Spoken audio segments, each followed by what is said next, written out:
During your birth, you might sustain a tear which may or may not need stitches. There are 4 different types of perineal tears. First-degree tear, it usually involves the skin and doesn't need any stitches. A second-degree tear, this is slightly deeper and involves some layers of the muscles around the perineum.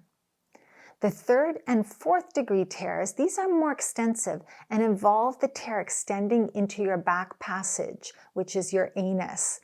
These types of tears are repaired by the doctor in an operating room with spinal anesthetics or a one-off injection into your back for effective pain relief. Having a referral to a specialist, like a physiotherapist, to promote optimal healing afterwards is often common. What is an episiotomy? An episiotomy is a cut made to your perineum by your midwife or your doctor with your consent. And generally after a local anesthetic has been used to numb the area, or if you have an epidural, you won't need the local anesthetic. The purpose of performing an episiotomy is to widen the vaginal opening and enable your baby to be born more quickly. This may be required if your baby is showing signs of distress and needing to be born, or to enable an assisted birth with forceps, where not performing an episiotomy may result in a more extensive tear. There are other types of tears or trauma. Some women may sustain other damage to their vulva in addition to or instead of a perineal tear. Labial tears are tears to your labia minora, the fleshy folds of the vulva that extend from your clitoris and around the opening of your vagina. Urethral tears are uncommon and involve tearing around the urethra, the opening from which the urine comes out of.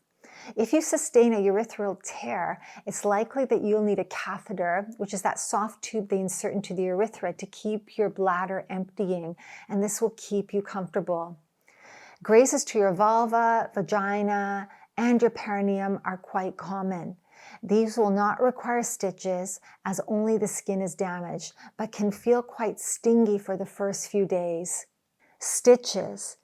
If stitches are required, your midwife or doctor will be able to do the stitches for you after the placenta has been delivered.